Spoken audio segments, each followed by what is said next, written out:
12 round unanimous ting. Casual fans on the analyst ting, but it ain't KG and Travis's ting. That's undefeated. Undefeated. Undefeated. Undefeated. Yo, what's going on, people? Welcome to the first episode of Undefeated Ringside. Woo! Yeah.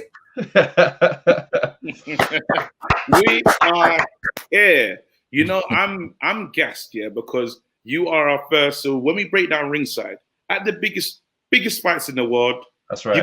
You got the celebrities sitting ringside, enjoying the fights. So we're gonna be talking to fight fans about, you know, off camera and what's going on in the state of boxing right now. That's right. And we got a very, very special guest. But Travis, before you introduce our special guest, you got to talk about our tail of the tape to let people know. Of course. Bro, what's your tail of the tape? Talk to me. Boy, tail of the tape, man. Wait, Charles. No, Charles, you don't even. Oh, not yet, bro. Not yet. You're the main event, bro. We're the undercard. So, go on, ask me, Travis. What's your tail of the tape, bro? Gee, I'm 0-0. Never fought, never lost. If I did, someone's getting knocked out, and it's not me. But wait. What is your tail of the tape, Travis? I'm 2-0, fam. Yeah, 50% knockout rate. Come on. Half the men that entered the ring with me left on their backs. That's Come what on. he did. But now we got a special guest. Yeah. So when we say what's your tail of the tape, obviously I know that you got ring credentials that we're gonna talk about. But what is your tail of the tape from where we would have seen you? Talk to us. Wow, my tail of the tape in my field of expertise. Boy, I would have to say, you know what, we're talking about some classic bouts in the filming sense. You know what I mean? Starting off from Dream Team, which was probably about 1990. So my resume goes back almost over 20 years now. We're talking Wives, Night, Born Ultimatum, Eastenders, Sharp Peril, Thick as Thieves with Morgan Freeman and Antonio Banderas. Wait. Nah, the stat sheet is crazy. The stat sheet is, he's a very decorated fighter. Round of applause. You know, like I said before, you know, like Floyd Mayweather. Like I said before, you know, he's a hell of a fighter. I can't believe it. Wait, no, that's a serious stat sheet. I want to get into. There's so much questions I have here, but then you're a boxing fan. So we're going to get into boxing. How did you become this fan of boxing? Because I know we talk about acting, but where did your love for boxing come? Who was it? What was the fight that you watched? Wow. So amazingly for me, you know what? The fight that I watched would probably, the first fight that came to mind for me was actually a Frank Bruno fight. Oh, wow. And it was actually when he fought, interestingly, James Witherspoon, because obviously Bruno at that time was kind of on the ascendance. He was doing his thing, and I remember that particular fight he lost. He got knocked out, I think, in round 9 or 10, and I remember that devastated me. Bruno was just like, you know, he was the main man at that point, you know what I mean? And, back then, isn't it? Right, that's what I'm saying. And interesting, he was the one that inspired me to want to box. Amazing. Wow. Time, you understand? You know, he was the golden boy of UK boxing. You know, this was all like the post John Conte and those kind of guys. You know what I'm saying? So I actually ended up literally going to All Stars Boxing Gym on Harrow Road, you know, which was run by the late great Mr. Ake. You know, Let's give a round of applause to him. Yeah, man, absolutely, man. Straight. On, keep it going, yeah. R.I.P., man. You know what I mean? He was a man that was just so driven to just try and get young youths off the street, you know, learn a sense of discipline, you know, as well as actually getting in shape. So I ended up going, and I just really fell in love with the sport, man. Now, the saving grace, I must admit, because I was, like I said, I was always an athlete. That was my thing. And boxing, I actually just kind of took to. And I remember when I was, you know, sparring, I actually knocked out a couple cats. I was, you know, but using the Bruno way. I was but it was actually my dad. My dad's a Nigerian. He was a Nigerian man, you know what I mean? And his whole thing is when he caught wind of the fact that I was boxing, yeah? Because my mom was just like, you know, I want Okechukwu, I want him to do something, you know, you know, that was the whole thing. You get me? I said, Charles cannot do boxing. He cannot do boxing. You know what I mean? At the time, I'm thinking, why are you depriving me of fun, man? You know what I mean? You already won't even let girls coming into the yard. It was all right. Come on, do you want me? Come on, man. You get me? But you know, the thing was, I know that life, you know, bro. It was a madness. But I understand now why he didn't want to, because I know my dad was a big Ali fan, and obviously we saw, you know, we'd obviously aware of Ali, what happened to him in the latter stage of his career, and I know my dad was thinking of that. So I ended up not pursuing the amateur route, and that was where I was definitely going to go, that route. And I picked up boxing later, but that's how I fell into it, basically, that way. You know what I mean? Yeah. But I still carried on training ever since. They're like age of 11, 12 years old. Wow. Do you take you see like the mental aspects of boxing? Do you feel like that gives you do you take that into entertainment with you? 100%. 100%. You see, the whole thing is, similar to boxing, the acting game is ruthless. You understand? You know, you could be such a talented artist that could be so close to getting that gig. You're actually like 1 gig away from a life-changing you know, contract. You understand what I'm saying? But you could also be that guy that just came second, just came up short every time. He's so good, but that guy, we're going to use that dude. And I've heard of many stories of many actors that were so close over years. You understand what I'm saying? So, but you have to adopt this mentality whereby, because each of those rejections are like knockdowns.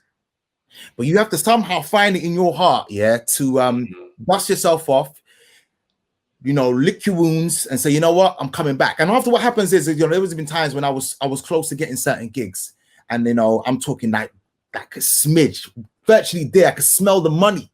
Yeah. And they told me, nah, sorry, man, they've gone the other way. And I literally was like, Char, you know what, bun this, man. I'm done with this acting thing. I'm finished now. But then it's something in me that tells me, nah, man, I know I can do something in business. I know I can. I know I've got what it takes to make an impression, leave my legacy in this business. And I said, Cha, after about 3-4 days, back in there, back in the I love that. Back training and, you know, ready for the next audition. So yes, absolutely. I think there's a similar mentality with acting and as well as boxing. Yeah, there's a. Do you obviously, as a successful actor, you know how they say in the NBA, a lot of the basketball players want to be rappers. Is there still a part of you that wish you was a fighter? 100%. Even more so now. Like, you know, Trav knows this. I love boxing. Like, you know, I resumed sparring again over the last couple of years. And, you know, at my age now, I'm 47. So for me, I'm thinking to myself, you know, thank you very much, sir.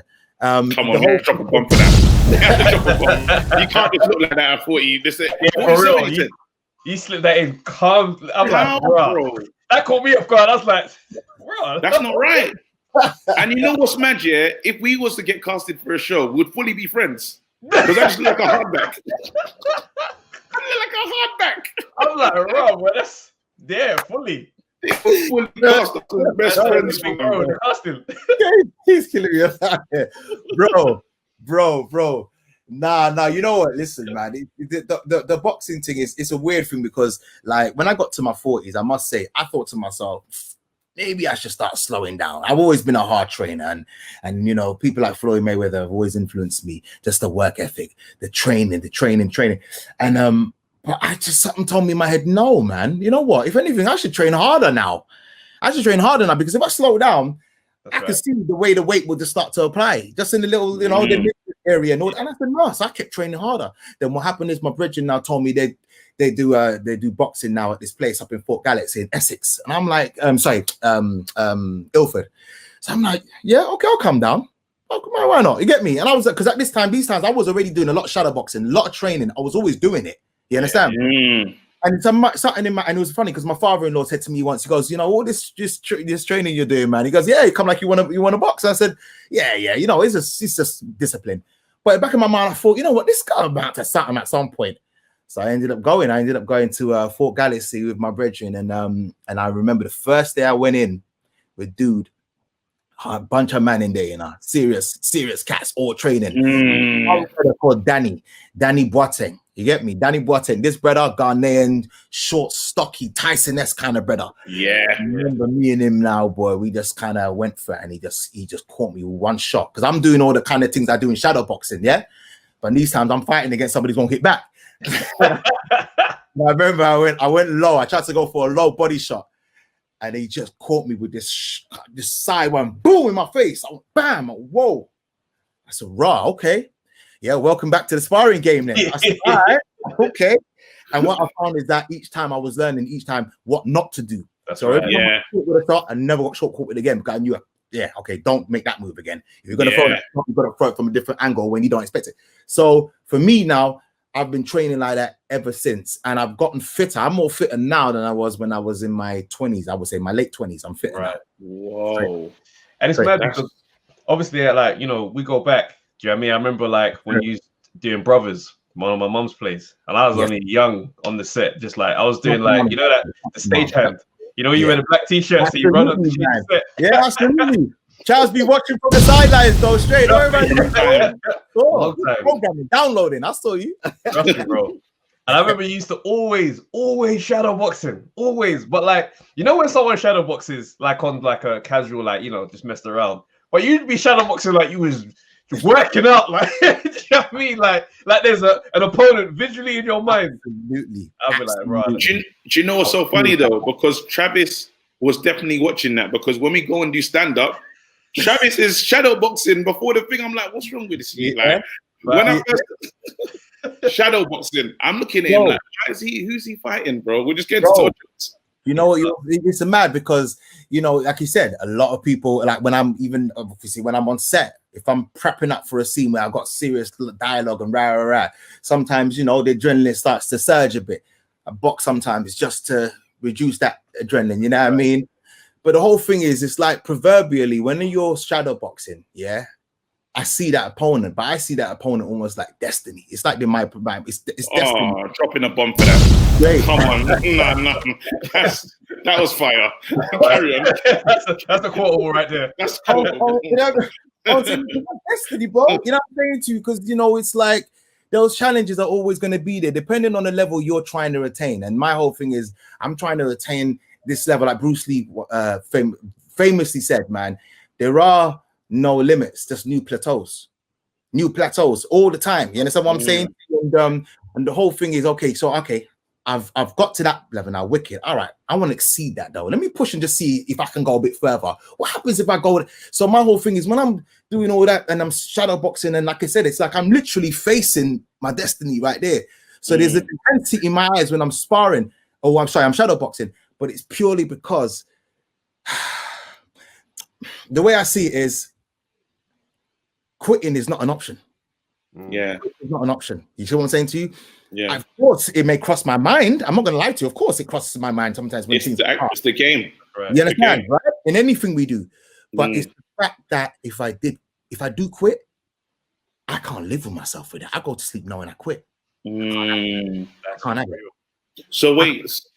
So I think of your career and these moments that you've had, and the people that I'm listening to, some of the fighters that you talk about. So Frank Bruno, Mayweather.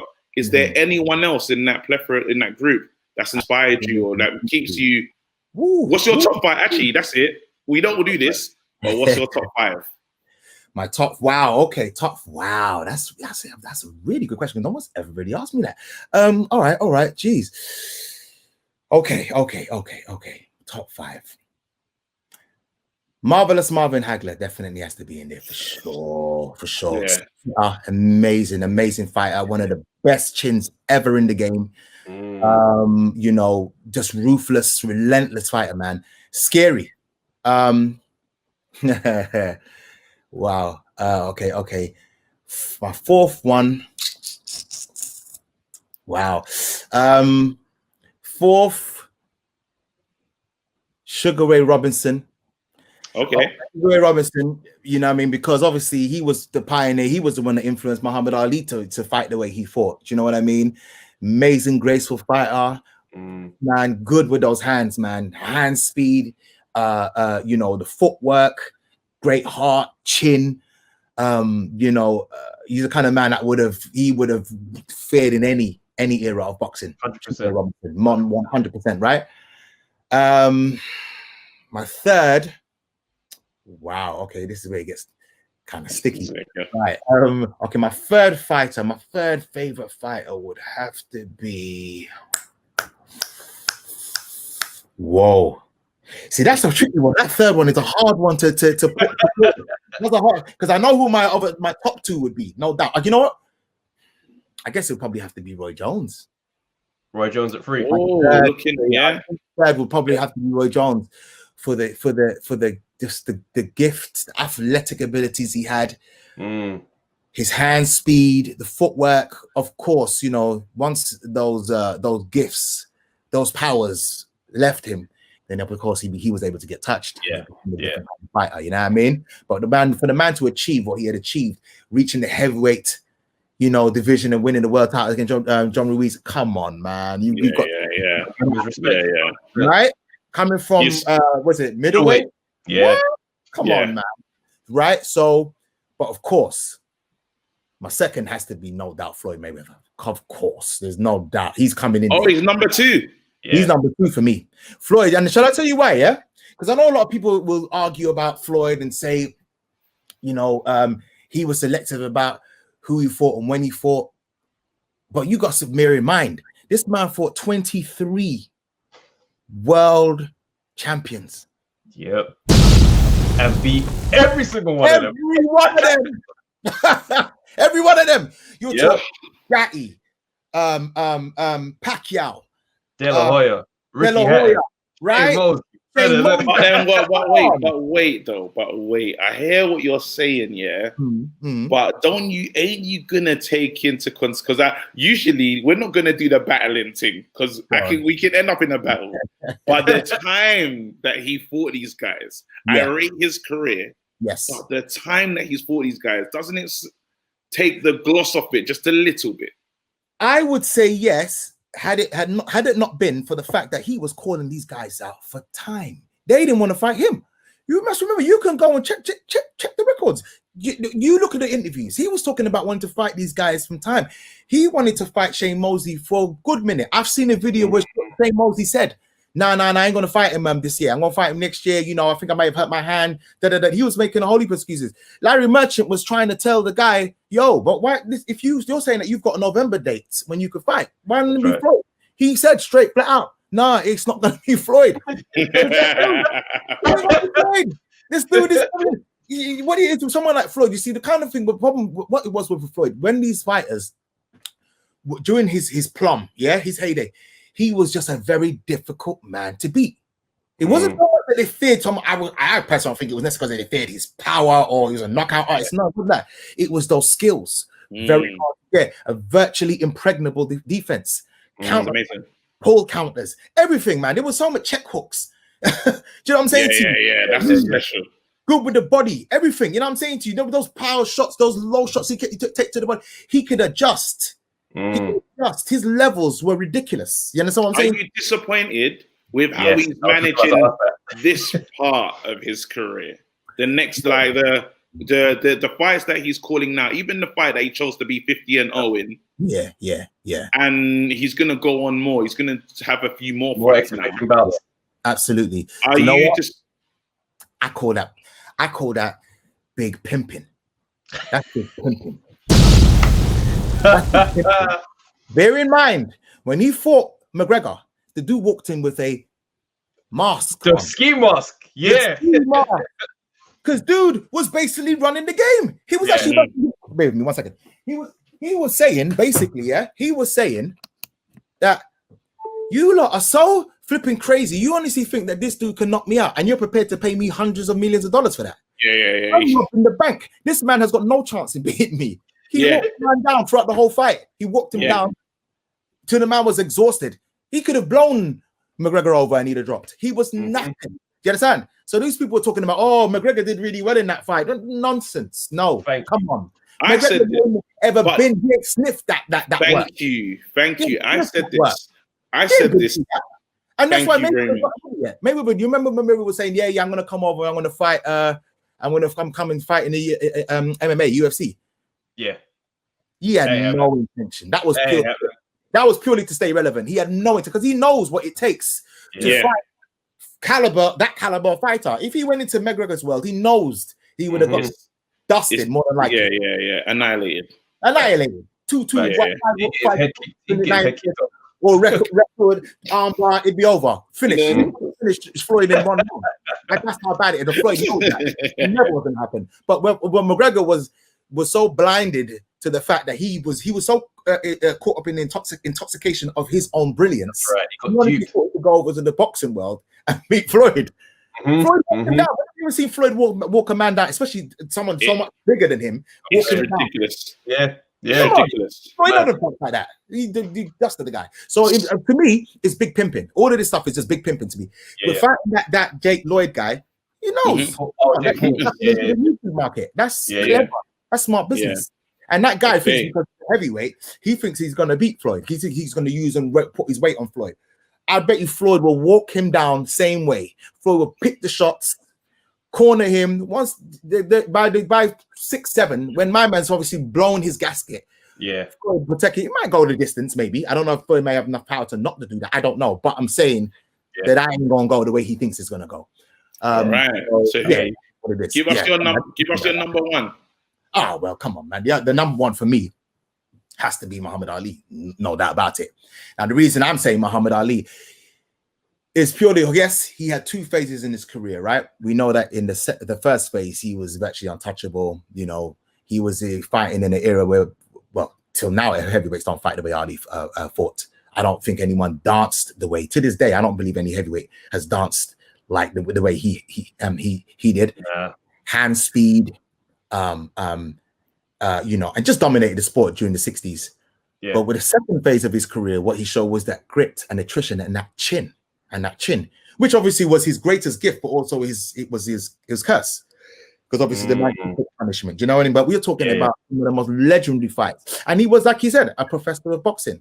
He was able to read his opponent and know exactly when to attack and when not to attack. You know what I mean? He knew, and he slipped a lot of punches as well. He was very good defensively. Even in the second part, he took shots, don't make a mistake. But definitely when he fought, he could ride the ropes. He could stationary. He could fight on the front foot and he could fight on the back foot. He showed that so many times in his fights. The Thriller in Manila, the Rumble in the Jungle, he showed he could do. You know, so and when he fought Frazier the second time, and look at the punishment he took in the first fight, the fight of the century. I don't know heavyweights who could have taken that kind of punishment and got through 15 rounds. You know, and those course as well. We talk about his antics outside the boxing. Come on, man, justice. You know, forget about it. You know what I mean? Do you think, right? Because we were having a conversation about this recently. Do you think Muhammad Ali is the greatest boxer that's ever lived, or would you say he's the greatest man that ever boxed? Yeah, the greatest man who ever boxed, not the greatest boxer who ever lived. No. That's what I'm saying. Because when you ask me this, of course, this is my opinion. You understand? Yeah. If we're going to talk from a technical standpoint, they're you know, dare I say, I think one of the most. If you're going to tell me who would you say mastered boxing, mastered it, me personally, I would say Floyd. I think Floyd mastered boxing. He mastered the ability to box. He like, name a weakness he has. It's like when people say, "Oh, he struggles with southpaws, but he fully beat every single southpaw he faced." You beat one of them, and you could argue. I say the power. I say power, though. I say power. I don't think he's like. Yes, the knockout versus Hatton was very impressive. But then I'll say power wise, my thing is I do enjoy Floyd fights because I'm like, he always manages to not get hurt and he always looks faces clean after 100%. The bout. But then I think I will look for more excitement in some of my fighters. So I like him, but it's points. I know that it's gonna be a points victory, and I'm in boxing for the brutality. You know, if I think of a fight, I think of Riddick Bowe versus Evander, and my excitement is it's like I want to see super big shots traded. I want to see that, and I know that Floyd, yes, he's mastered boxing, but I wish he had like Nigel Benn power. Like, you know what it is? But this is where you have to say that God doesn't make perfect fighters. He'll give you this, or he's gonna give you that. Yes. There's never gonna be a time where you are that defensively sound and you knock guys out. Very. Put it this way, people have asked me, would you have preferred to have been the slugger or the boxer? I say the boxer all day. Just for simply one thing. I like being able to construct a sentence. I'm gonna be honest with you. There's life after boxing, bro. You know what I mean? Yeah. Impacts, like I said, the greatest, Muhammad Ali. Look what happened. That was purely because he was in the ring too long, took way too many punches. The chin is all good whilst you're in the ring, but literally, the trauma to the brain stems that continues. Blunt trauma. Look at exactly blunt trauma. Look at for instance, look at Mayweather's dad, Senior. Yeah. Senior left the game. And Roger Mayweather, great Roger Mayweather. You don't know shit about boxing. Them man there, when they left the sport, they spoke quite coherently. Coherently. If you look at the tapes. Right. But over the years, as time went on, gradually the effects and just the rigors of all those wars. Oh, it's a delayed effect. So real. For the first half of his career, Pretty Boy Floyd was the fighter you're talking about, KG. He was that. Look at those fights, the knockouts. He was ready to top Crawley. Those punches. Oh my goodness! He was actually smiling like he was at the end of the round, he's loving it. Right? I'm saying to you. So that's all good when you're young and everything's fresh. But then what happened was, and I always remember when Floyd fought oh God, what's his name? I always struggle to remember this guy's name. It was a fight whereby I think this is the second phase of his career, and he fought this particular guy, bald-headed dude from Puerto Rico.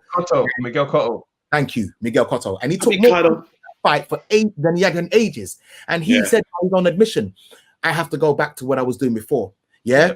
You have to fight smart. That way you last longer in the game. And then you become a lot more defensive after that. And here you see him now, very coherent. No, it's not a slur. Perfect. Come out with his money. Good. True. Yeah. You see what I'm saying to you? That's the kind of fighter I would want to be. You understand? Because at the end of the day, like I said before, half of them man there that was cheering and screaming and cheering you on. Remember Gatti? Gatti was probably the closest to a Rocky fighter I'd ever seen. 100%. Punishment the man took. But what happens is when the lights are out and the fans go home, you gotta go home and you gotta somehow clean up and you heal from your wounds. But that brain has taken so much blunt trauma. Within 5-10 years, man, you may not even done some flipping know your name. Look at what happened. It's real. I couldn't. I refuse to fight that way. Oh my God, I'm sorry. I forgot to mention. How can I even not mention in my top 5? Wow. You know what? I may have to take Roy Jones out. I'm so sorry. I'm so sorry. You're going to take Roy Jones out for me? You're going to Sugar Ray Leonard. What am I talking about? Wait, you're taking Roy. Wait, you're going to keep Mayweather in instead of Roy Jones? Yes, I am definitely.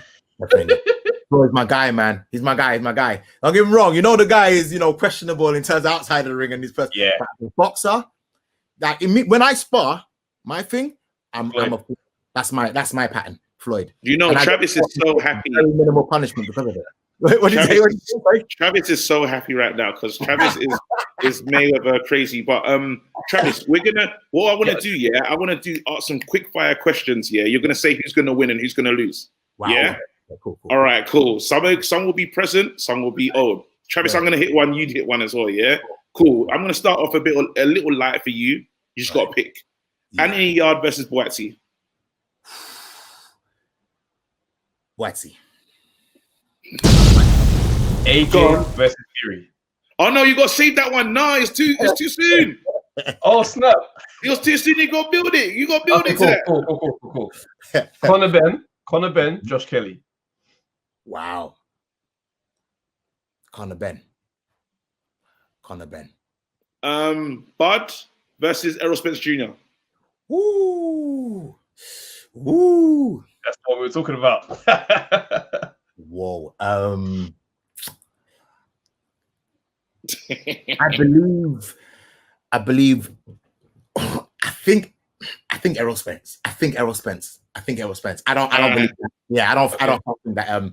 I personally don't think Terrence Bud has fought someone with the marauding, bulldozing power Errol Spence has. And Errol Spence has got a hell of a chin. I personally think that Errol Spence will find a way.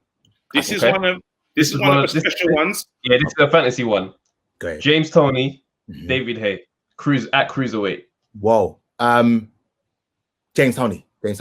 Oh, James Toney. Yeah, James Toney. Yeah. Okay. Yeah. I mean, hey, listen, James Toney, winning. Iron Barkley. Come on. Yeah. Travis, at cruiserweight. Travis, don't try it. I'm winning. Travis. You know what? Listen, man. If there's one thing you know, yeah, as man that obviously being in the ring, right? Being in the ring, right? Mm-hmm. It's if you're skillful enough and you read boxing, you know boxing, yeah. Certain things move in slower motion than they do outside of the ring. Doesn't seem as quick when you're in the ring, and you can preempt what a man's about to do. James Toney in his plum was a bad boy defensive fighter, and he had hands, man. Yeah. Anybody who don't know about James Toney, I urge you to watch James Toney v. Aaron Barkley. Then you ask me that. But I hear what you're saying though, cruiserweight, because it is slightly different. No, but remember the weight class back in the day, it weren't as fragmented. Cruiserweight. That's right. So the cruiserweight that James Toney fought at was smaller than the cruiserweight that David Haye was. So David Haye would have been big. You know what it is? That'd be the case, because that's, you know what that's like saying. That's like saying then Floyd should have had no business beating Alvarez. True. So, remember, I'm saying to you, but it was those skills. Skills. Floyd could read those shots. I mean, look how many punches he slipped and slid and rolled with, and was catching on the counter to the point where Alvarez was on the ropes having a short circuit moment. He didn't know. He's like, I know I can physically rough up this brother, but I can't touch him. It's time now. All right. It's time now. Here you go. Go through, Travis. AJ Fury. Wow. Okay, now, all right, put it this way. On paper, you would say Fury for the skills. On paper, skills. That piston jab he's got he has no business moving the way he does at 6 foot, man. It's ridiculous. He's a picture of nature, mate. Yeah, I just want to remind you, Charles, that in America right now it's Black History Month. But carry on. I'm playing.